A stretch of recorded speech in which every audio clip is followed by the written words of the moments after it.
ਸਭ ਤੋਂ ਪਹਿਲਾਂ ਤਾਂ ਮੈਂ ਦੱਸਣਾ ਚਾਹੁੰਦਾ ਕਿ ਪੰਜਾਬ ਦੇ ਵਿੱਚ ਜਿਹੜੀ ਸਥਿਤੀ ਹੈ ਬਿਲਕੁਲ ਸਟੇਬਲ ਆ। ਲਾਅ ਐਂਡ ਆਰਡਰ ਪੂਰੀ ਤਰ੍ਹਾਂ ਮੇਨਟੇਨਡ ਆ, ਸਾਰੇ ਪਾਸੇ ਸੁੱਖ ਸ਼ਾਂਤੀ ਆ। ਔਰ ਮਾਨਯੋਗ ਮੁੱਖ ਮੰਤਰੀ ਸਾਹਿਬ ਨੇ ਵੀ ਜਿੱਦਾਂ ਸਾਰੇ ਪੰਜਾਬੀਆਂ ਨਾਲ ਅੱਜ ਗੱਲ ਕੀਤੀ, ਪੂਰੀ ਸਥਿਤੀ ਦੇ ਉੱਤੇ ਮਾਨਯੋਗ ਮੁੱਖ ਮੰਤਰੀ ਸਾਹਿਬ ਨਜ਼ਰ ਰੱਖੇ ਹੋਏ ਆ।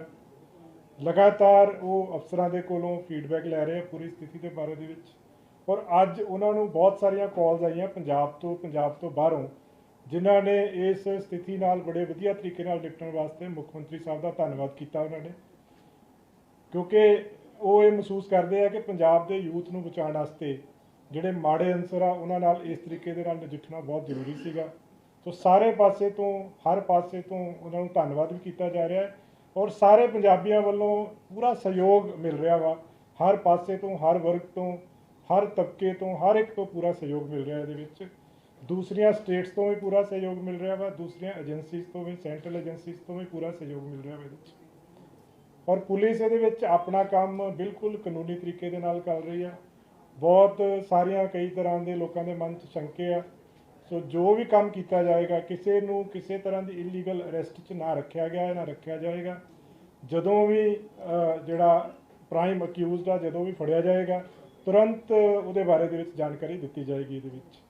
ਇਸੇ ਤਰ੍ਹਾਂ ਲਾਅ ਐਂਡ ਆਰਡਰ ਦੀ ਸਥਿਤੀ ਮੋਹਾਲੀ ਦੇ ਵਿੱਚ ਇੱਕ ਧਰਨਾ ਲੱਗਿਆ ਸੀਗਾ, ਜਿਹੜਾ ਪੀਸਫੁਲੀ ਸਮਾਪਤ ਹੋ ਗਿਆ। ਉੱਥੇ ਕੁਝ ਗੁਰਦੁਆਰਾ ਮੈਨੇਜਮੈਂਟ ਕਮੇਟੀ ਤੇ ਧਰਨਾਕਾਰੀਆਂ ਦੇ ਵਿੱਚ ਕੁਝ ਡਿਫਰੈਂਸਿਸ ਸੀਗੇ, ਕਿਉਂਕਿ ਲੋਕਾਂ ਨੂੰ ਆਉਣ ਜਾਣ ਦੇ ਵਿੱਚ ਕਾਫੀ ਸਮੱਸਿਆ ਹੋ ਰਹੀ ਸੀਗੀ। ਸੋ ਉਹ ਵੀ ਪੂਰੀ ਤਰ੍ਹਾਂ ਸਮਾਪਤ ਹੋ ਗਿਆ, ਰੋਡ ਉਹ ਖੁੱਲ੍ਹ ਗਈ ਅੱਛੀ ਤਰ੍ਹਾਂ। ਜਿਹੜਾ ਇਸ ਇਸ਼ੂ ਦੇ ਉੱਤੇ ਕੁਝ ਅਪਡੇਟਸ ਆ, ਇੱਕ ਕੇਸ ਰਜਿਸਟਰ ਕੀਤਾ ਵਾ ਜਲੰਧਰ ਰੂਰਲ ਦੇ ਵਿੱਚ, ਜਿਹਦੇ ਵਿੱਚ ਸਰਪੰਚ ਜਿਹੜਾ ਵਾ ਮਨਪ੍ਰੀਤ ਸਿੰਘ ਉਦੋਵਾਲ ਪਿੰਡ ਦਾ, ਉਹਨੇ ਪਰਚਾ ਦਰਜ ਕਰਾਇਆ 2 ਬੰਦਿਆਂ ਦੇ ਖਿਲਾਫ। ਇੱਕ ਹਰਜੀਤ ਸਿੰਘ ਜਿਹੜਾ ਉਹਦਾ ਚਾਚਾ ਵਾ, ਇੱਕ ਉਹਦੇ ਖਿਲਾਫ, ਇੱਕ ਹਰਪ੍ਰੀਤ ਸਿੰਘ ਦੇ ਖਿਲਾਫ। ਸੋ ਉਹ ਪਰਚਾ ਜਿਹੜਾ ਵਾ ਉਹਨਾਂ ਨੂੰ ਗਨ ਪੁਆਇੰਟ ਤੇ ਰੱਖਿਆ ਸੀ ਇਹਨਾਂ ਨੇ ਜ਼ਬਰਦਸਤੀ, ਜਦੋਂ ਉੱਥੋਂ ਦੌੜੇ ਸੀਗੇ। ਉਸ ਕੇਸ ਦੇ ਵਿੱਚ ਇੱਕ ਪਰਚਾ ਦਰਜ ਕੀਤਾ ਗਿਆ ਵਾ, ਜਿਹਦੇ ਵਿੱਚ ਇਹ ਆਲਰੇਡੀ ਗ੍ਰਿਫਤਾਰ ਹੋ ਚੁੱਕੇ ਆ ਦੋਨੋਂ। ਸਰਪੰਚ ਜਿਹੜਾ ਉਹਦਾ ਨਾਮ ਮਨਪ੍ਰੀਤ ਸਿੰਘ ਆ, ਉਦੋਂ ਕੇ ਪਿੰਡ ਦਾ ਸਰਪੰਚ ਆ। ਜਿਹੜੇ 2 ਅਕਿਊਜ਼ ਨੇ ਇਹਦੇ ਵਿੱਚ, ਇੱਕ ਹਰਜੀਤ ਸਿੰਘ ਆ, ਇੱਕ ਹਰਪ੍ਰੀਤ ਸਿੰਘ ਆ। ਫਰਦਰ ਜਿਹੜਾ ਇਸ ਕੇਸ ਦੇ ਵਿੱਚ ਇੱਕ ਬਹੁਤ ਵੱਡੀ ਅਹਿਮ ਸਫਲਤਾ ਪੰਜਾਬ ਪੁਲਿਸ ਦੇ ਹੱਥ ਲੱਗੀ ਆ ਕਿ ਜਿਹੜੀ ਬਰੈਜ਼ਾ ਕਾਰ ਦੇ ਵਿੱਚ ਅੰਮ੍ਰਿਤਪਾਲ ਸਿੰਘ ਉੱਥੋਂ ਦੌੜਿਆ ਸੀਗਾ ਮੌਕੇ ਤੋਂ, ਉਹ ਬਰੈਜ਼ਾ ਕਾਰ ਰਿਕਵਰ ਹੋਈ ਆ। ਜਿਹੜੇ 4 ਬੰਦਿਆਂ ਨੇ ਭੱਜਣ ਦੇ ਵਿੱਚ ਮਦਦ ਕੀਤੀ ਸੀਗੀ, ਉਹ 4 ਅਕਿਊਜ਼ਡ ਦੇ ਵਿੱਚ ਅਰੈਸਟ ਕੀਤੇ ਆ, ਜਿਹਦੇ ਵਿੱਚ ਮਨਪ੍ਰੀਤ ਸਿੰਘ ਏਲੀਅਸ ਮੰਨਾ ਹੈ, ਇੱਕ ਗੁਰਦੀਪ ਸਿੰਘ ਏਲੀਅਸ ਦੀਪਾ ਹੈ, ਹਰਪ੍ਰੀਤ ਸਿੰਘ ਏਲੀਅਸ ਹੈਪੀ ਤੇ ਗੁਰਭੇਜ ਸਿੰਘ ਏਲੀਅਸ ਭੇਜਾ। ਇਹ 4 ਉਹ ਅਕਿਊਜ਼ਡ ਆ ਜਿਨ੍ਹਾਂ ਨੇ ਭੱਜਣ 'ਚ ਮਦਦ ਕੀਤੀ ਸੀ। ਬਰੇਜ਼ਾ ਕਾਰ ਇਹਦੇ ਵਾਸਤੇ ਯੂਜ਼ ਹੋਈ ਸੀ, ਉਹ ਬਰੇਜ਼ਾ ਕਾਰ ਰਿਕਵਰ ਹੋ ਗਈ ਹੈ। ਮਨਪ੍ਰੀਤ ਸਿੰਘ ਏਲੀਅਸ ਮੰਨਾ, ਇਹ ਨਵਾਂ ਕਿਲਾ ਸ਼ਾਹਕੋਟ ਦਾ ਰਹਿਣ ਵਾਲਾ ਹੈ। ਗੁਰਦੀਪ ਸਿੰਘ ਏਲੀਅਸ ਦੀਪਾ, ਇਹ ਬਲ 9 ਪਿੰਡ ਆ ਨਕੋਦਰ ਦੇ ਵਿੱਚ, ਉੱਥੋਂ ਦਾ ਰਹਿਣ ਵਾਲਾ ਹੈ। ਹਰਪ੍ਰੀਤ ਸਿੰਘ ਏਲੀਅਸ ਹੈਪੀ, ਇਹ ਕੋਟਲਾ ਨੌਤ ਸਿੰਘ ਆ ਹੁਸ਼ਿਆਰਪੁਰ ਦੇ ਵਿੱਚ, ਉੱਥੋਂ ਦਾ ਰਹਿਣ ਵਾਲਾ ਹੈ। ਗੁਰਭੇਜ ਸਿੰਘ ਏਲੀਅਸ ਭੇਜਾ, ਇਹ ਗੁੰਦਾਰਾ ਪਿੰਡ ਆ ਫਰੀਦਕੋਟ ਦੇ ਵਿੱਚ, ਉੱਥੋਂ ਦਾ ਰਹਿਣ ਵਾਲਾ। ਇਹਨਾਂ 4 ਦੇ ਖਿਲਾਫ, ਕਿਉਂਕਿ ਜਦੋਂ ਇਹਨਾਂ ਨੂੰ ਫੜਿਆ ਗਿਆ, ਇਹਨਾਂ ਤੋਂ ਜਿਹੜੀ ਗੱਡੀ ਮਿਲੀ ਆ ਉਹਦੇ ਵਿੱਚੋਂ ਵੀ 315 ਬੋਰ ਦੀ ਇੱਕ ਰਾਈਫਲ ਮਿਲੀ ਆ, ਕੁਝ ਤਲਵਾਰਾਂ ਮਿਲੀਆਂ ਵਾ, ਵਾਕੀ ਟਾਕੀ ਸੈੱਟ ਮਿਲਿਆ ਵਾ। ਇਹਨਾਂ ਦੇ ਉੱਤੇ ਆਰਮਡ ਐਕਟ ਦਾ ਕੇਸ ਤੇ ਇਹਨਾਂ ਦੇ ਉੱਤੇ ਉਹਨੂੰ ਕਸਟਡੀ ਚੋਂ, ਮਤਲਬ ਪੁਲਿਸ ਦੀ ਗ੍ਰਿਫਤ ਤੋਂ ਭਜਾਉਣ ਵਾਸਤੇ ਜਿਹੜੇ ਸੈਕਸ਼ਨ ਹੁੰਦੇ ਆ ਉਹ ਵੀ ਐਡ ਕੀਤੇ ਜਾ ਰਹੇ ਇਹਦੇ ਵਿੱਚ FIR ਦੇ ਵਿੱਚ। ਜਿਹੜੀ ਬਹੁਤ ਅਹਿਮ ਗੱਲ ਸਾਹਮਣੇ ਆਈ ਆ ਕਿ ਅੰਮ੍ਰਿਤਪਾਲ ਸਿੰਘ ਇੱਥੋਂ ਦੌੜਨ ਤੋਂ ਬਾਅਦ ਨੰਗਲ ਅੰਬੀਆਂ ਪਿੰਡ ਆ, ਉੱਥੇ ਗੁਰਦੁਆਰਾ ਸਾਹਿਬ ਦੇ ਵਿੱਚ ਗਿਆ। ਉੱਥੇ ਜਾ ਕੇ ਉਹਨੇ ਕੱਪੜੇ ਚੇਂਜ ਕੀਤੇ, ਉਹਨੇ ਸ਼ਰਟ ਪਾਈ, ਪੈਂਟ ਪਾਈ, ਫਿਰ ਉੱਥੋਂ ਦੌੜਿਆ, ਆਪਣੀ ਜਿਹੜੀ ਤਲਵਾਰ ਸੀ ਉੱਥੇ ਛੱਡ ਦਿੱਤੀ। ਇਹਨਾਂ ਦੀ ਪੁੱਛਗਿੱਛ ਤੋਂ ਇਹ ਗੱਲ ਸਾਹਮਣੇ ਆਈ ਹੈ। ਜਿਹੜੇ ਅਸੀਂ ਫੜੇ ਆ ਬੰਦੇ 4, ਇਹਨਾਂ ਦੀ ਪੁੱਛਗਿੱਛ ਤੋਂ ਗੱਲ ਸਾਹਮਣੇ ਆਈ ਕਿ ਪਹਿਲਾਂ ਉਹ ਨੰਗਲ ਅੰਬੀਆਂ ਪਿੰਡ ਦੇ ਵਿੱਚ ਗੁਰਦੁਆਰਾ ਸਾਹਿਬ ਆ, ਉੱਥੇ ਗਿਆ ਸੀਗਾ। ਉਸ ਗੁਰਦੁਆਰਾ ਸਾਹਿਬ ਦੇ ਵਿੱਚ ਕੱਪੜੇ ਚੇਂਜ ਕਰਕੇ, ਪੈਂਟ ਸ਼ਰਟ ਪਾ ਕੇ, ਉਸ ਤੋਂ ਬਾਅਦ ਦੇ ਵਿੱਚ 2 ਮੋਟਰਸਾਈਕਲ ਦੇ ਉੱਤੇ 3 ਬੰਦੇ ਹੋਰ ਇਹਦੇ ਨਾਲ ਸੀਗੇ, 2 ਮੋਟਰਸਾਈਕਲ ਦੇ ਉੱਤੇ ਉੱਥੋਂ escape ਕੀਤੇ ਆ 4 ਜਣੇ ਉਸ ਜਗ੍ਹਾ ਤੋਂ। ਸੋ ਇਹਦੇ ਵਿੱਚ ਜਿਸ ਤਰ੍ਹਾਂ ਆਪਾਂ, ਇੱਕ ਤਾਂ ਮੈਂ ਅਪੀਲ ਕਰਨਾ ਚਾਹੂੰਗਾ ਸਾਰੇ ਪੰਜਾਬੀਆਂ ਨੂੰ ਆਪਣੇ ਵੱਲੋਂ, ਮਾਨਯੋਗ ਮੁੱਖ ਮੰਤਰੀ ਸਾਹਿਬ ਵੱਲੋਂ, ਪੰਜਾਬ ਪੁਲਿਸ ਵੱਲੋਂ, ਕਿ ਸਾਰੇ ਯੋਗਦਾਨ ਦਿਓ ਇਹਦੇ 'ਚ। ਸਾਰਿਆਂ ਦੇ ਕੰਟਰੀਬਿਊਸ਼ਨ ਦੀ ਲੋੜ ਆ। ਇਹ ਜਿਹੜੇ ਮਾੜੇ ਅਨਸਰ ਆ, ਜਿਹੜੇ ਸਮਾਜ ਦੇ ਵਿੱਚ ਇਹੋ ਜਿਹੀ ਅਰਾਜਕਤਾ ਫੈਲਾਉਂਦੇ, ਉਹਨਾਂ ਨੂੰ ਫੜਨ ਵਾਸਤੇ। ਸੋ ਸਾਰਿਆਂ ਨੂੰ ਹੀ ਅਸੀਂ ਅਪੀਲ ਕਰਾਂਗੇ ਕਿ ਸਾਰੇ ਸਹਿਯੋਗ ਦੇਣ, ਚਾਹੇ ਉਹ ਕੋਈ ਪਬਲਿਕ ਸੰਸਥਾਵਾਂ ਹੋਣ, ਚਾਹੇ ਪਿੰਡਾਂ ਦੇ ਸਰਪੰਚ ਪੰਚ ਕੋਈ ਮੋਤਬਰ ਬੰਦੇ ਆ, ਕਿਉਂਕਿ ਹਰ ਇੱਕ ਬੰਦਾ ਇਹਦੇ ਵਿੱਚ ਆਪਣਾ ਯੋਗਦਾਨ ਪਾ ਸਕਦਾ ਵਾ। ਦੂਸਰੀ ਗੱਲ ਆ, ਜਦੋਂ ਵੀ ਕੋਈ ਕ੍ਰਿਮੀਨਲ ਆਪਾਂ ਨੂੰ ਵਾਂਟਡ ਹੁੰਦਾ ਵਾ, ਉਹਦੇ ਵਿੱਚ ਆਪਾਂ ਹਮੇਸ਼ਾ ਹਰ ਤਰ੍ਹਾਂ ਦੀ ਪ੍ਰੋਬੇਬਿਲਿਟੀ ਨੂੰ ਮੱਦੇਨਜ਼ਰ ਰੱਖਦੇ ਹੋਏ ਨਾਰਮਲੀ ਆਪਾਂ ਰਿਲੀਜ਼ ਕਰਦੇ ਹਾਂ ਕਿ ਉਹ ਕਿਸ ਹੁਲੀਏ ਦੇ ਵਿੱਚ ਹੋ ਸਕਦਾ ਵਾ। ਸੋ ਇਸ ਕੇਸ ਦੇ ਵਿੱਚ ਸਾਡੇ ਕੋਲੇ ਜਿਹੜੀਆਂ ਇਹਦੀਆਂ ਕੁਝ ਪੁਰਾਣੀਆਂ ਫੋਟੋਗ੍ਰਾਫਸ ਆ, ਕੁਝ ਨਵੀਆਂ ਫੋਟੋਗ੍ਰਾਫਸ ਆ, ਜਿਹੜੀਆਂ ਕਿ ਅਸੀਂ ਸੋਸ਼ਲ ਮੀਡੀਆ ਤੋਂ ਬਾਕੀ ਜਗ੍ਹਾ ਤੋਂ ਸਾਡੇ ਕੋਲੇ ਆਈਆਂ, ਉਹ ਅਸੀਂ ਜ਼ਰੂਰ ਇੱਕ ਵਾਰੀ ਰਿਲੀਜ਼ ਕਰਨਾ ਚਾਹਾਂਗੇ। ਵੀ ਵਿਲ ਵਾਂਟ ਕਿ ਇਹ ਨੈਸ਼ਨਲ ਟੀਵੀ ਤੇ ਬਾਕੀ ਚੈਨਲਸ ਤੇ ਜ਼ਰੂਰ ਜਾਣ, ਕਿਉਂਕਿ ਅਸੀਂ ਨਹੀਂ ਕੁਝ ਕਹਿ ਸਕਦੇ, ਜਦੋਂ ਫੜਿਆ ਜਾਏਗਾ ਉਦੋਂ ਹੀ ਪਤਾ ਲੱਗੇਗਾ ਕਿ ਬੰਦਾ ਕਿਸ ਹੁਲੀਏ 'ਚ ਹੈ, ਪਰ ਰੂਲ ਆਊਟ ਨਹੀਂ ਕੀਤਾ ਜਾ ਸਕਦਾ ਇਸ ਚੀਜ਼ ਨੂੰ। ਸੋ ਇਹ ਮੈਂ ਫੋਟੋਆਂ ਜਿਹੜੀਆਂ ਅਸੀਂ ਕੁਝ ਜਿਹੜੀਆਂ ਲੱਭੀਆਂ ਹੁੰਦੀਆਂ ਅਲੱਗ-ਅਲੱਗ ਜਗ੍ਹਾ ਤੋਂ, ਉਹ ਫੋਟੋਆਂ ਤੁਹਾਨੂੰ ਸਾਰਿਆਂ ਨੂੰ ਰਿਕੁਐਸਟ ਕਰਾਂਗਾ ਇਹਨਾਂ ਨੂੰ ਸਰਕੂਲੇਟ ਕੀਤਾ ਜਾਵੇ ਵੱਧ ਤੋਂ ਵੱਧ। ਸੋ ਇਹਦੇ ਵਿੱਚ ਇਸ ਕੇਸ ਦੇ ਵਿੱਚ ਹੁਣ ਤੱਕ ਟੋਟਲ 154 ਬੰਦੇ ਨੇ ਜਿਹੜੇ ਅਰੈਸਟ ਹੋ ਚੁੱਕੇ ਆ। ਅੰਮ੍ਰਿਤਪਾਲ ਸਿੰਘ ਦੇ ਖਿਲਾਫ NSA ਐਕਟ, ਜਿੱਦਾਂ ਤੁਹਾਨੂੰ ਪਤਾ NSA ਐਕਟ ਲਗਾਇਆ ਜਾ ਚੁੱਕਿਆ ਵਾ। ਉਹਦੇ ਵਿੱਚ NSA ਦੇ ਵਿੱਚ ਨੈਸ਼ਨਲ ਸਿਕਿਉਰਿਟੀ ਐਕਟ ਜਿਹੜਾ ਹੁੰਦਾ ਹੈ ਅੰਮ੍ਰਿਤਪਾਲ ਦੇ ਖਿਲਾਫ, ਉਹ ਲੱਗ ਚੁੱਕਿਆ, ਕੱਲ ਦਾ ਲੱਗ ਚੁੱਕਿਆ ਹੈ। ਠੀਕ ਹੈ, ਮੇਰੀ ਗੱਲ ਪੂਰੀ ਮੈਂ ਤੁਹਾਨੂੰ ਦੱਸਦਾ। ਉਹ ਐਕਟ ਲੱਗਣ ਤੋਂ ਬਾਅਦ ਦੇ ਵਿੱਚ ਜਿਹੜੇ ਕੰਸਰਨਡ ਡਿਪਟੀ ਕਮਿਸ਼ਨਰ ਹੁੰਦੇ ਆ, ਉਹ ਇੱਕ ਰਿਕੁਐਸਟ ਭੇਜਦੇ ਆ ਜਦੋਂ ਬੰਦਾ ਸਕੇਪ ਕਰ ਰਿਹਾ ਹੁੰਦਾ, ਜਦੋਂ ਉਹ ਆਰਡਰ ਦਾ ਪ੍ਰੋਪਰ ਫੋਲੋ ਨਹੀਂ ਹੁੰਦਾ, ਤਾਂ ਉਹ ਜੁਡੀਸ਼ੀਅਲ ਮੈਜਿਸਟ੍ਰੇਟ ਨੂੰ ਇੱਕ ਰਿਕੁਐਸਟ ਭੇਜਦੇ ਆ ਕਿ ਬੰਦਾ ਜਿਹੜੀ ਆਪਣੀ ਅਰੈਸਟ ਆ ਉਹਨੂੰ ਇਵੇਡ ਕਰ ਰਿਹਾ ਵਾ। ਉਹ ਫਿਰ ਮੈਜਿਸਟ੍ਰੇਟ ਸਾਹਿਬ ਜਿਹੜੇ ਨੇ ਉਹਦੇ ਵਿੱਚ ਉਸ ਤੋਂ ਬਾਅਦ ਉਹਦਾ ਅਰੈਸਟ ਵਾਰੰਟ ਜਿਹੜਾ ਹੈ ਉਹ ਜਾਰੀ ਕਰਦੇ ਆ। ਸੋ ਇਸ ਕੇਸ ਦੇ ਵਿੱਚ ਜਿਹੜਾ ਨਾਨ ਅਵੇਲੇਬਲ ਵਾਰੰਟ ਆ ਅੰਮ੍ਰਿਤਪਾਲ ਸਿੰਘ ਦਾ, ਉਹ ਜਾਰੀ ਹੋ ਚੁੱਕਿਆ ਵਾ, ਜਿਹੜਾ ਕਿ 18 ਮਾਰਚ ਨੂੰ ਜਾਰੀ ਹੋਇਆ ਸੀਗਾ। ਫਰਦਰ ਇਹਦੇ ਵਿੱਚ ਜੇ ਕੋਈ ਬੰਦਾ ਫਿਰ ਵੀ ਆਪਣੀ ਅਰੈਸਟ ਨੂੰ ਅਵੇਡ ਕਰਦਾ ਵਾ, ਤਾਂ ਕਾਨੂੰਨ ਦੇ ਵਿੱਚ ਪ੍ਰੋਵੀਜ਼ਨ ਆ ਕਿ ਉਹਦੇ ਖਿਲਾਫ 82-83 ਸੈਕਸ਼ਨ ਜਿਹੜੇ ਨੇ CRPC ਦੇ, ਉਹਦੇ ਤਹਿਤ ਵੀ ਕਾਰਵਾਈ ਹੋ ਸਕਦੀ ਹੈ। ਸੋ 18 ਤਰੀਕ ਨੂੰ ਲੱਗਿਆ ਸੀਗਾ ਜੀ। 18 ਤਰੀਕ ਦੇ ਜਿਹੜੇ ਸੇਮ ਡੇ ਜਦੋਂ ਇਹਨੇ ਆਪਣੀ ਅਰੈਸਟ ਨੂੰ ਅਵੇਡ ਕੀਤਾ, ਉਸ ਤੋਂ ਬਾਅਦ ਦੇ ਵਿੱਚ ਇਹਦੇ ਪ੍ਰੋਪਰ ਪ੍ਰੋਸੀਜਰ ਫੋਲੋ ਕਰਕੇ ਨਾਨ ਅਵੇਲੇਬਲ ਵਾਰੰਟਸ ਜਿਹੜੇ ਨੇ ਜਾਰੀ ਕਰਾਏ ਗਏ ਇਸ ਕੇਸ ਵਿੱਚ।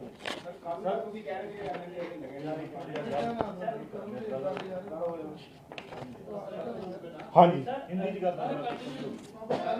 जो पंजाब में जो सिचुएशन है बिल्कुल स्टेबल है। ऑनरेबल CM साहब जिनके जैसे खुद आप आज पंजाबियों से बात की, पूरी स्थिति पे वो खुद नज़र रखे हुए हैं इस पूरी स्थिति पे, और लगातार फीडबैक ले रहे हैं ऑफिसर से पूरे पंजाब में क्या सिचुएशन है, और पूरी तरह से हर तरफ पूरी तरह शांति है। आज CM साहब ने जैसे बताया, उनको बहुत सारी पंजाब से, पंजाब के बाहर से बहुत सारी कॉल्स आई जिनमें लोगों ने उनको धन्यवाद किया, क्योंकि सारे लोग इस कार्रवाई से बिल्कुल संतुष्ट हैं। जो बैड एलिमेंट्स के खिलाफ पूरा ये ऑपरेशन हुआ है उसमें सारे बहुत खुश हैं, और पंजाब के जो लोग हैं और पूरे इंडिया के जो लोग हैं उनको CM साहब ने भी धन्यवाद किया है, क्योंकि सबसे बहुत कॉपरेशन मिली इस पूरे ऑपरेशन में। और बाकी एजेंसी से, बाकी स्टेट से भी हमें फुल कॉपरेशन मिल रहा है इस केस में, और पुलिस इसमें बिल्कुल कानून के अनुसार काम कर रही है। बहुत सारे लोगों को आशंका है, लेकिन अभी तक जो प्राइम अक्यूज्ड है वो अभी इस केस में अरेस्ट नहीं हुआ है। जैसे ही वो अरेस्ट होगा तुरंत इसकी जानकारी जो है दी जाएगी। रिकवर की है, और जो 4 बंदों का आपने नाम लिया, वो ब्रेजा में ही थे या उन्होंने बाहर से आके अमृतपाल को मदद किया? नहीं, वो ब्रेजा कार में ही थे, जो मैं वही उसी पे आ रहा हूँ मैं। जो अभी तक हमने जो इसमें एक तो FIR नंबर 28 दर्ज की है 20 मार्च को, जिसमें जो सरपंच है मनप्रीत सिंह, उसकी स्टेटमेंट पे FIR दर्ज की है कि 2 लोग, जो एक हरजीत सिंह और हरप्रीत सिंह, उसने ये एलिगेशन लगाए कि इन्होंने गन पॉइंट पे उसको रखा था, और उसके बाद ये लोग जो है पुलिस ने अरेस्ट किए इस केस में। दूसरा, गन पॉइंट पे सरपंच जो मनप्रीत सिंह है, जो उसको रखा था उसके रेजिडेंस पे, कि जबरदस्ती के हमें शेल्टर दिया जाए उसके रेजिडेंस पे, क्योंकि इनको शेल्टर देने के लिए कोई तैयार नहीं था, तो उसके एलिगेशन है कि इन्होंने जबरदस्ती गन पॉइंट पे मुझे रखा हुआ था। सरपंच मनप्रीत सिंह है, और जो अक्यूज्ड हैं 2, एक हरजीत सिंह है, एक हरप्रीत सिंह है, 2 अक्यूज्ड हैं इसमें। दूसरा जो अहम इसमें जो सुराग लगा है कि 4 अक्यूज हमने अरेस्ट किए हैं, जिनसे एक ब्रेजा कार जो है बरामद हुई है। ये Manpreet Singh alias Manna, Gurdeep Singh alias Deepa, Harpreet Singh alias Happy, और गुरपेज सिंह एलियस पेजा, ये 4 वो अक्यूज़ हैं जिन्होंने उसको एस्केप करने में मदद की। ब्रेजा गाड़ी इन्होंने यूज़ की जब ये चारों ने और अमृतपाल ने मिलके जब वहाँ से दौड़े हैं। जो दूसरा जो अहम सुराग इसमें है कि उसके बाद ये गुरुद्वारा साहब है, दंगल अंबिया विलेज का गुरुद्वारा साहब, वहाँ पे गए, वहाँ पे कपड़े चेंज किए, पैंट और शर्ट डाली उसने अमृतपाल ने। उसके बाद 2 मोटरसाइकिल्स पे 4 लोग जो थे 2 मोटरसाइकिल्स पे एस्केप किए हैं वहाँ से। तो इस केस में एक तो मैं सबसे अपील करना चाहूँगा कि इसकी अरेस्ट में और बाकी जो बैड एलिमेंट्स हैं उनकी अरेस्ट में पंजाब पुलिस को आपके सहयोग की ज़रूरत है। दूसरा, क्योंकि जैसे ही कोई अक्यूज किसी केस में वांटेड होता है तो उसकी हम बहुत सारी पिक्चर्स जो भी हमारे पास अवेलेबल होती हैं वो पिक्चर्स हम रिलीज़ करते हैं। तो अमृतपाल की बहुत सारी पिक्चर्स हैं जो अलग अलग अटायर में हैं, अलग अलग तरह की पिक्चर्स हैं, वो हम लोग अभी रिलीज़ कर रहे हैं। वो पिक्चर्स मैं आपको रिक्वेस्ट करूँगा कि डिस्प्ले की जाए ताकि लोग इसको अरेस्ट करवाने में हमारी मदद कर सकें इस केस में। नहीं, ये कार हमने जो मनप्रीत मन्ना है इनसे हमने रिकवर की है, क्योंकि हमारे इन्वेस्टिगेशन में इसके रेजिडेंस से हमने की है जो नवा किला है, क्योंकि हमारे इन्वेस्टिगेशन में ये चीज़ इस्टेब्लिश हो गई थी कि वहाँ से ब्रेजा गाड़ी यूज़ हुई है। फर्दर आगे भी जैसे मैंने कहा कि हमने ये भी इस्टेब्लिश कर लिया कि वो गाड़ी में बैठ के ये गुरुद्वारा साहब तक गए हैं, वहाँ से चेंज करने के बाद फिर 2 मोटरसाइकिल्स में एस्केप किया इन्होंने। तो ये पूरी जो लड़ी है हमारी वो आपस में कनेक्ट हो रही है। सर, ये जो आपने फोटोज दी है उसमें क्लीन शेव भी है? ये पुरानी फोटोग्राफ्स हैं जो हमने कहीं से, जैसे हमें जिस तरह के बेस में फोटोग्राफ मिली है वो हम रिलीज कर रहे हैं। वो हम नहीं कह सकते, क्योंकि जब तक अरेस्ट नहीं होगा वो हम नहीं कह सकते कि वो किस तरह के अटायर में किस तरह के बेस में होगा। बट लोगों की जानकारी के लिए उनके पास हर तरह की फोटोग्राफ होनी जरूरी है। ब्रीजा गड्डी की दी है और ਜਿਹੜੇ ਬੰਦੇ ਬੜੇ ਗਏ ਨੇ ਜਿਹੜੇ ਗ੍ਰਿਫਤਾਰ ਕੀਤੇ ਹਨ ਉਹਨਾਂ ਦੀ ਪੁੱਛਗਿੱਛ 'ਚ ਕੁਝ ਚੀਜ਼ਾਂ ਆਈਆਂ ਜਿੱਦਾਂ ਤੁਸੀਂ ਕਿਹਾ ਜਿਹੜੀ ਬਰੇਜ਼ਾ ਗੱਡੀ ਆ ਉਹਦੇ ਬਾਰੇ 'ਚ ਅਸੀਂ ਹੁਣ ਅੱਗੇ ਫਰਦਰ ਤਫਤੀਸ਼ ਕਰ ਰਹੇ ਹਾਂ। ਬਰੇਜ਼ਾ ਗੱਡੀ ਜਿਹੜੀ ਮਿਲੀ ਆ ਮਨਪ੍ਰੀਤ ਸਿੰਘ ਮੰਨਾ ਦੇ ਕੋਲੋਂ ਮਿਲੀ ਆ ਔਰ ਜਿਹੜੇ ਇਹ ਚਾਰੋਂ ਬੰਦੇ ਅਸੀਂ ਫੜੇ ਇਹਨਾਂ ਦੀ ਪੁੱਛਗਿੱਛ ਤੋਂ ਹੀ ਇਹ ਗੱਲ ਆਈ ਆ ਕਿ ਬਰੇਜ਼ਾ ਦੇ ਵਿੱਚ ਬੈਠ ਕੇ ਫਿਰ ਇਹ ਗੁਰਦੁਆਰਾ ਸਾਹਿਬ ਨੰਗਲ ਅੰਬੀਆਂ ਉੱਥੇ ਗਏ। ਉੱਥੇ 4 ਬੰਦੇ ਸੀਗੇ, ਇਹਦੇ 'ਚ 3 ਬੰਦੇ ਹੋਰ ਆ, ਇਹ ਵਾਲੇ 4 नहीं सी ਜਿਹੜੇ ਨਾਲ escape ਕੀਤੇ, 3 ਹੋਰ ਬੰਦੇ ਆ, मतलब 3 + 1 नहीं। ਉਹ ਚੀਜ਼ ਅਜੇ ਵੈਰੀਫਾਈ ਕਰ ਰਹੇ ਕੌਣ ਲੈ ਕੇ ਆਇਆ ਸੀ, ਕਿਉਂਕਿ ਉਸ ਜਗ੍ਹਾ ਦੇ ਉੱਤੇ 3 ਬੰਦੇ ਹੋਰ ਸੀਗੇ, ਫਿਰ ਇਹ 4 ਬੰਦੇ 2 मोटरसाइकिल ठीक है सर। मोटरसाइकिल का पता लगा कौन कौन मोटरसाइकिल से? नहीं वही मैं ਜਿਹੜੇ ਮੋਟਰਸਾਈਕਲ ਤੇ 4 ਬੰਦੇ 3 ਬੰਦੇ ਨਾਲ ਗਏ ਆ ਉਹ ਬੰਦੇ ਜਿਹੜੇ ਅਰੈਸਟ ਕਰਨੇ ਬਾਕੀ ਆ। ਜਿਹੜੇ ਬਰੇਜ਼ਾ ਕਾਰ 'ਚ ਬਿਠਾ ਕੇ ਉੱਥੇ ਤੱਕ ਲੈ ਕੇ ਗਏ ਸੀਗੇ ਉਹ 4 ਬੰਦੇ ਅਸੀਂ ਅਰੈਸਟ कर लिया। बाइक की डिटेल्स अभी मैं वही कह रहा हूँ वो हम अभी चेक कर रहे हैं, क्योंकि आज ही इनको हमने अरेस्ट किया है। इनसे हमें प्रिलिमिनरी इन्वेस्टिगेशन में ये पता चला है कि ये 4 लोग वहाँ पे गए थे, वहाँ से फिर चेंज करके आगे गए। बाकी इन्वेस्टिगेशन कौन से बाइक पे कौन लेके आया था, लगातार जो उसके परिवार वाले आरोप लगा रहे हैं कि अमृतपाल पुलिस कस्टडी में है, क्या कहना सर आपका कि क्या कस्टडी में है या पंजाब के? देखो, मैं इसको बहुत पहले हम लोग स्पष्ट कर चुके हैं कि अमृतपाल आज तक पुलिस की कस्टडी में नहीं है। पुलिस बिल्कुल लॉ के मुताबिक काम कर रही है। जैसे ही अरेस्ट होगा तुरंत हम बताएंगे, बिकॉज हम इससे ज्यादा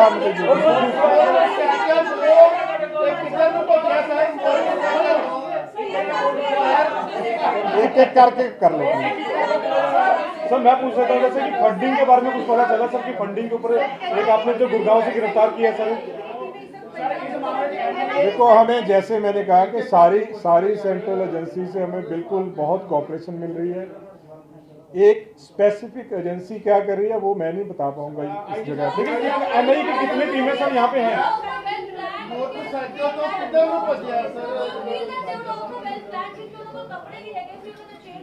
नहीं देखो, ये सारा ये ਜਿਹੜੀਆਂ ਚੀਜ਼ਾਂ है ना कि वैल प्लान ਸੀਗਾ ਜਾਂ ਕੱਪੜੇ ਨਾਲ ਲੈ ਕੇ ਆਏ ਸੀ, ਇਹ ਚੀਜ਼ਾਂ ਅਜੇ ਵੈਰੀਫਾਈ ਹੋਣਗੀਆਂ ਤਫਤੀਸ਼ ਦੇ ਵਿੱਚ, क्योंकि एक एक करके पूछो जी सर क्या हुई सर हाँ जी, ब्रीजा गाड़ी अभी हमारी कस्टडी में है। पुलिस स्टेशन शाहकोट है, वहाँ पे हमारे जिला जलंधर रूरल में। अच्छा सर, क्या अमृतपाल ह्यूमन बम बनाने का भी विचार कर रहा था? नहीं, ऐसा कोई अभी तक हमारी इन्वेस्टिगेशन में नहीं है।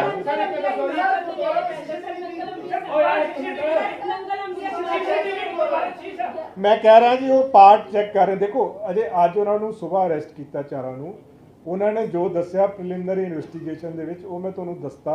ਜਿਹੜੀ ਅੱਗੇ मोटरसाइकिल कित्थे गए, किदां गए, की ਉਹਦੀ ट्रेल की आ, वो पार्ट अजे सारा ਅਸੀਂ चेक कर रहे हैं। सो वो टाइम टू टाइम जिस तरह कल नहीं आज सुबह तो उन्होंने अरेस्ट किया जी। हाँ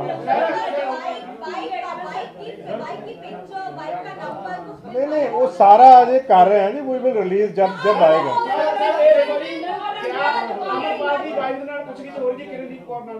नहीं अजे तक नहीं हुई जी कोई, अजे तक कोई नहीं। ਸੁਖਚੈਨ ਸਰ ਇੱਕ ਗੱਲ ਹੋ ਰਿਹਾ ਕਿ ਜਿਹੜੀ ਜੇਲ੍ਹਾਂ 'ਚ ਸ਼ਿਫਟ ਕਰਨ ਦੀ ਗੱਲ ਕੀਤੀ ਹੈ, ਜੇਲ੍ਹਾਂ ਜਿਹੜੀ ਹੈ ਉਹ ਆਇਡੈਂਟੀਫਾਈ ਕੀਤੀ ਹੈ। ਹਾਲਾਂਕਿ ਲਾਅ ਐਂਡ ਆਰਡਰ ਨੂੰ ਵੇਖਦੇ ਹੋ ਜਿਹੜੇ ਦੇਖੋ ਇਹ ਜਿਹੜੀ ਕਾਲ ਹੁੰਦੀ ਹੈ ਨਾ ਜੀ, ਐਨਐਸਏ ਦੇ ਵਿੱਚ ਇੱਕ ਪ੍ਰੋਵੀਜ਼ਨ ਆ, ਉਹਦੇ ਵਿੱਚ ਪ੍ਰੋਵੀਜ਼ਨ ਹੈ ਸੈਕਸ਼ਨ 5 ਦੇ ਵਿੱਚ ਕਿ ਜਿਹੜੇ ਬੰਦੇ ਤੋਂ ਵੀ ਥ੍ਰੈਟ ਆ ਸਿਕਿਉਰਿਟੀ ਆਫ ਸਟੇਟ ਨੂੰ ਜਾਂ ਪਬਲਿਕ ਆਰਡਰ ਨੂੰ, ਉਹਨੂੰ ਕਿਸੇ ਦੂਸਰੀ ਸਟੇਟ ਦੇ ਵਿੱਚ ਰੱਖਿਆ ਜਾ ਸਕਦਾ ਵਾ। ਸੋ ਉਹਦੇ ਲਈ ਸਿਰਫ ਇੱਕ ਜ਼ਰੂਰੀ ਹੁੰਦਾ ਕਿ ਉਸ ਸੈਕੰਡ ਜਿਹੜੀ ਸਟੇਟ ਆ ਉਹਦੀ ਕੰਸੈਂਟ ਜ਼ਰੂਰੀ ਹੁੰਦੀ ਆ। ਸੋ ਹੁਣ ਤੱਕ ਜਿੰਨੇ ਐਨਐਸਏ ਦੇ ਵਿੱਚ 5 ਬੰਦੇ ਅਰੈਸਟ ਕੀਤੇ ਆ, ਉਹਨਾਂ ਨੂੰ ਦਿਬਰੂਗੜ੍ਹ ਭੇਜਿਆ ਗਿਆ ਵਾ। 1-to-1 ਬੇਸਿਸ ਦੇ ਉੱਤੇ ਕਾਲ ਲਈ ਜਾਂਦੀ ਆ। ਇਹਦੇ ਵਿੱਚ ਇੱਕ ਬਲੈਂਕਟ ਗੱਲ ਨਹੀਂ ਮੈਂ ਕਰ सकता। ज्यों अरेस्ट होएगी त्यों कॉल ली जाएगी किन्हों किथे रखना। अच्छा सर, उसके पास से कुछ बुलेट प्रूफ जैकेट भी मिली है, हथियार मिले हैं, क्या है सर ये पूरी कहानी? कितनी जैकेट मिली? नहीं देखो जो जैकेट्स मिली है, एग्जैक्ट नंबर ऑफ जैकेट्स तो नहीं मैं बता पाऊंगा, लेकिन सारी जैकेट्स के ऊपर AKF लिखा हुआ है, जिससे हमें सस्पिशन है कि वो, जैसे मैंने कल कहा था कि अनंतपुर खालसा फौज है, तो वो उसकी बाकी डिटेल्स हम अभी इन्वेस्टिगेशन कर रहे हैं। बनवाई गई थी सर जैकेट? सारा चेक कर रहे हैं। अजे तक नहीं जी, NIA अजे तक नहीं है, बट फर्दर जो जेडी सेंट्रल एजेंसी की सानू जरूरत होएगी ਜਾਂ ਜਿਨ੍ਹਾਂ ਨੂੰ ਸਾਡੇ ਤੋਂ ਕੋਈ इन्फॉर्मेशन होएगी वो शेयर की जाएगी। हथियारों की ट्रेनिंग दी थी, हथियारों की ट्रेनिंग दी सर क्या उनके पास? हाँ जी ISI से क्या अमृतपाल ने हथियारों की देखो ये चीज़ा ਜਿਹੜੀ ਹੈ ਨਾ ਜਦੋਂ ਫੜਿਆ ਜਾਏਗਾ ਨਾ ਜੀ ਉਦੋਂ ਸਾਰੀਆਂ पर ISI के साथ कनेक्शन तो सर पर ਜਿਹੜਾ ਜਿੰਨਾ मैं ਤੁਹਾਨੂੰ ਜਿੱਦਾਂ ਕੱਲ ਦੱਸਿਆ ਸੀਗਾ, जितना हमारे पास आज तक एविडेंस आया है उससे there is a strong suspicion, क्योंकि फंड्स जो हैं, जैसे गाड़ियां जो हैं 5 गाड़ियां हैं इनके पास, वो सारी गाड़ियां उन लोगों के नाम पे है जिन लोगों के पास फाइनेंशियल रिसोर्सेज नहीं थी। दूसरा है कि इनके जो जितने भी आज तक फाइनेंसेस वेरीफाई हुए हैं उनके कोई रिलायबल क्रेडिटेबल सोर्सेज नहीं है, तो उससे हमें डाउट है कि इसकी जो फंडिंग है वो फॉरेन फंडिंग थी, and that part is being investigated. उसमें भी और टाइम लगेगा। सर कलसी को आपने गिरफ्तार किया, उससे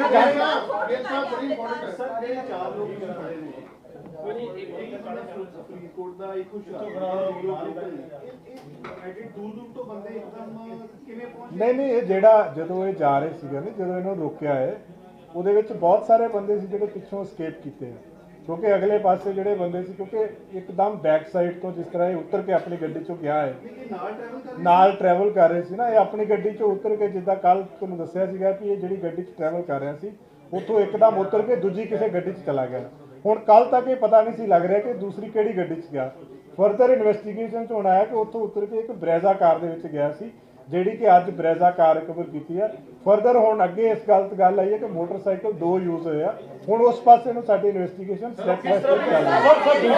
सर आपने कलसी जॉर्जिया में मिली थी ISI ने जॉर्जिया वो पार्ट अभी हम पूरा इन्वेस्टिगेट कर रहे हैं, वो नहीं पता।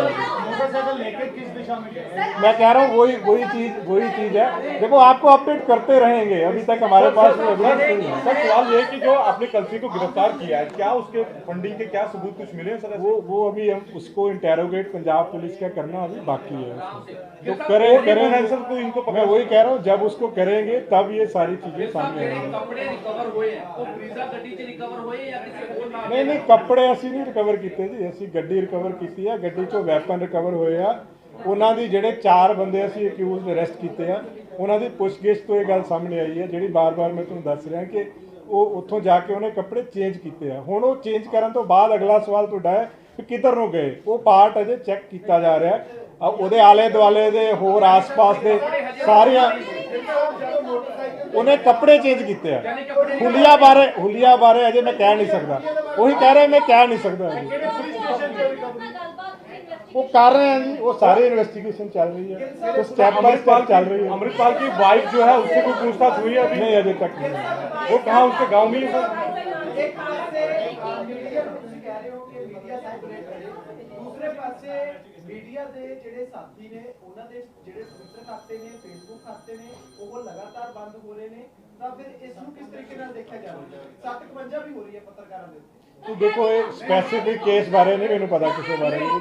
Adding on to this, you yesterday said that NSA would likely be poached on Amritpal. But today the affidavit given in High Court that specifically states that देखो सिक्योरिटी इश्यूज ਦੇ ਉੱਤੇ ਦੇਖੋ ਸਿਕਿਉਰਿਟੀ ਇਸ਼ੂਜ਼ ਦੇ ਉੱਤੇ ਬਹੁਤ ਸਾਰੀਆਂ ਚੀਜ਼ਾਂ ਹੁੰਦੀਆਂ ਹੈ ਜਿਹੜੀਆਂ ਟਾਈਮ ਟੂ ਟਾਈਮ ਔਰ ਸਹੀ ਟਾਈਮ ਤੇ ਸ਼ੇਅਰ ਕੀਤੀਆਂ ਜਾਂਦੀਆਂ। ਸਰ ਮੇਰਾ ਸਵਾਲ ਹੈ सर एक ਪੱਤਰਕਾਰਾਂ ਦੇ ਉੱਤੇ ਸਰ ਜਿਹੜਾ ਖਾਤੇ ਬੰਦ ਹੋ ਰਹੇ ਨੇ, ਪਰਚੇ ਹੋ ਰਹੇ ਨੇ, ਉਹਦੇ ਉਹ ਤੁਸੀਂ ਮੈਨੂੰ ਜੇ ਕੋਈ ਸਪੈਸੀਫਿਕ ਦੇ ਦੋਗੇ ਮੈਂ ਚੈੱਕ ਕਰਾ ਸਕਦਾ ਜੀ ਕਿ ਕੀ ਰੀਜ਼ਨ ਆ ਉਹਦਾ, ਕਿਉਂਕਿ ਬਲੈਂਕਟ ਕੋਈ ਰੀਜ਼ਨ ਨਹੀਂ ਪਤਾ, ਕੋਈ ਨਾ ਕੋਈ ਹਰ ਕੇਸ ਦੇ ਵਿੱਚ ਕੁਛ ਨਾ ਕੁਛ ਰੀਜ਼ਨ ਹੋਏਗਾ। ਉਹ ਤੁਸੀਂ ਜਦੋਂ ਦੋਗੇ ਕਿ ਆਹ ਪ੍ਰੋਬਲਮ ਆਹ ਇਸ਼ੂ ਹੈਗਾ ਉਹਦੇ ਬਾਰੇ ਚੈੱਕ ਕੀਤਾ ਜਾ ਸਕਦਾ। ਸਰ ਇੱਕ ਟਵਿੱਟਰ ਹੈਂਡਲ ਦੀ ਗੱਲ ਕੀਤੀ ਹੈ, ਇਹ ਵੀ ਆ ਗਿਆ ਇਨਵੈਸਟੀਗੇਸ਼ਨ 'ਚ ਇਹ ਵੀ ਆਇਆ ਕਿ ਮਾਰਚ ਦੇ ਫਸਟ ਵੀਕ ਤੋਂ ਲੈ ਕੇ 16-17 ਤੱਕ ਕਈ ਜਿਹੜੇ ਟਵਿੱਟਰ ਹੈਂਡਲ ਜਿਹੜੇ ਆ ਉਹ ਉੱਪਰ ਕੀਤੇ ਗਏ ਹੇਟ ਸਪੀਚ ਵਾਸਤੇ, ਉਹਨੂੰ ਵੀ ਸਾਈਬਰ ਸੈੱਲ ਦੇਖੋ ਅਸੀਂ ਜਿਹੜੀਆਂ ਇਨਵੈਸਟੀਗੇਸ਼ਨ ਦੀਆਂ ਤਰੁੱਟੀਆਂ ਹੈ ਨਾ ਜੀ ਸਾਰੀਆਂ ਸ਼ੇਅਰ ਨਹੀਂ ਕੀਤੀਆਂ ਜਾ ਸਕਦੀਆਂ। ਇਹਦੇ ਵਿੱਚ ਬਹੁਤ ਸਾਰੇ ਪਹਿਲੂ ਆ ਜਿਹੜੇ ਅਜੇ ਅੰਡਰ ਇਨਵੈਸਟੀਗੇਸ਼ਨ ਨੇ, ਜਿਹਦੇ ਤੇ ਸਾਡੀ ਜਿਹੜੀਆਂ ਏਜੰਸੀਜ਼ ਆ, ਸਪੈਸ਼ਲਾਈਜ਼ਡ ਵਿੰਗਸ ਆ, ਸਾਡੇ ਇੰਟਰਨਲ ਸਿਕਿਉਰਿਟੀ ਆ, ਕਾਊਂਟਰ ਇੰਟੈਲੀਜੈਂਸ ਆ, ਸਾਈਬਰ ਕ੍ਰਾਈਮ ਆ, ਉਹ ਤਫਤੀਸ਼ ਕਰ ਰਹੇ ਆ। ਪਰ ਹਰ ਗੱਲ ਜਿਹੜੀ ਹੈ ਕਿਉਂਕਿ ਇਹਦੇ ਵਿੱਚ ਐਵੀਡੈਂਸ ਬਿਲਡ ਅਪ ਕਰਨਾ ਹੈ, ਸੋ ਹਰ ਚੀਜ਼ ਆਪਾਂ ਪਬਲਿਕ ਫੋਰਮ ਤੇ ਸ਼ੇਅਰ ਨਹੀਂ ਕਰ ਸਕਦੇ। ਜਿੰਨੀ ਇਨਫੋਰਮੇਸ਼ਨ ਜਿੰਨੀ ਅਪਡੇਟ ਸੀਗੀ ਉਹ ਆਪਾਂ ਸ਼ੇਅਰ टाइम टू टाइम करी जा रहे हैं। और सर एक सवाल और है कि जो बड़ा कोई होता है उसके इनाम घोषित किया जाता है। नहीं अब तक ऐसा कुछ नहीं है जी, अब तक नहीं है। अच्छा सर एक सवाल है, आप लोग ऐसे सीसीटीवी कैमरा देखे हैं तो आप लोगों को लगता है कि पंजाब 40 की बॉर्डर नहीं ये नहीं कहा जा सकता इस स्टेज पे, अभी इतनी जल्दी कुछ नहीं कहा। सर ISI से इसके कोई कनेक्शन अभी तक रिवील हुए? मैं कह रहा हूँ जी ये प्राइमरी जो एविडेंस है दैट एस्टेब्लिशेस के है, तो वो बाकी जो है एविडेंस एग्जैक्ट कंक्रीट एविडेंस है वो इन्वेस्टिगेशन में आ जाएगा। ਗਿਲ ਸਾਹਿਬ ਇਹ ਜਿਹੜੀ ਤੁਸੀਂ ਗੱਲ ਕੀਤੀ ਹੈ ਕਿ ਜਿਹੜਾ ਪਹਿਲਾ ਦੂਜੀ ਗੱਡੀ ਸੀ 18 ਨੰਬਰ ਮਰਸੀਡੀਜ਼, ਉਸ ਤੋਂ ਬਾਅਦ ਦੂਜੀ ਆਈ ਬਰੀਜ਼ਾ ਆਈ, ਉਸ ਤੋਂ ਬਾਅਦ ਬਾਈਕ ਆਈ, ਤੁਹਾਨੂੰ ਲੱਗਦਾ ਹੈ ਇਨਵੈਸਟੀਗੇਸ਼ਨ ਦੀ ਚੀਜ਼ਾਂ ਸਾਹਮਣੇ ਆਈ ਕਿ ਪੂਰਾ ਪਲਾਨ ਤਰੀਕੇ ਨਾਲ ਉਹ ਭੱਜਿਆ? ਕਿਉਂਕਿ ਦੇਖੋ ਇਹ ਉਹੀ ਮੈਂ ਕਹਿ ਰਿਹਾ ਜਦੋਂ ਫੜਿਆ ਜਾਏਗਾ ਨਾ ਜੀ, ਨਾ ਤਾਂ ਹੁਲੀਆ ਸਾਨੂੰ ਪਤਾ ਕੀ ਹੋਏਗਾ ਜਦੋਂ ਫੜਿਆ ਨਹੀਂ ਸਰ, ਜਾਏਗਾ। ਉਹਦੇ ਜਿਹੜੇ ਸਾਥੀ ਫੜੇ ਗਏ ਨੇ, ਜਿਹੜੇ ਸਾਥੀ ਫੜੇ ਗਏ ਆ ਉਹਨਾਂ ਨੇ ਦੱਸਿਆ ਕਿ ਅਸੀਂ ਉਹਨੂੰ ਬਰੇਜ਼ਾ ਗੱਡੀ 'ਚ ਬਿਠਾ ਕੇ ਉੱਥੋਂ ਤੱਕ ਲੈ ਕੇ ਗਏ। ਉੱਥੇ ਅੱਗੇ 2 ਮੋਟਰਸਾਈਕਲ ਸੀ, 3 ਹੋਰ ਬੰਦੇ ਸੀ ਜਿਨ੍ਹਾਂ ਨਾਲ ਉਹ ਬੈਠ ਕੇ ਚਲਾ ਗਿਆ। ਸੋ ਪੋਸੀਬਲ ਆ, ਦੇਖੋ ਕਿਸੇ ਵੀ ਚੀਜ਼ ਦੀ ਪੋਸੀਬਿਲਿਟੀ ਰੂਲ ਆਊਟ ਨਹੀਂ ਕੀਤੀ ਜਾ ਸਕਦੀ।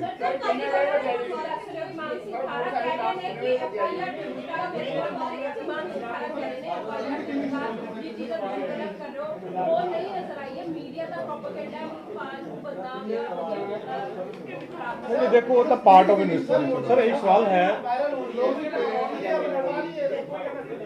अजय कुछ नहीं है, देखो ਇਹਦੇ ਵਿੱਚ ਕਿਸੇ ਦੇ ਕੋਲੇ ਕੋਈ कंक्रीट नहीं है कि कौन है। अच्छा सर एक सवाल इससे है कि अभी कुछ दिन पहले एक इंटरव्यू हुआ था जेल से, तो उसमें सलमान खान को सजा मारने की धमकी दी थी, तो उस पर क्या एक्शन जो है वो लिया जाए? और ऐसे इसके बारे में इस केस के बारे में आपने कुछ पूछा है? ठीक है जी, थैंक यू सर। एक छोटा सा 1 to 1 नहीं मैं ऑडिबल छोटा सा सर एक्चुअली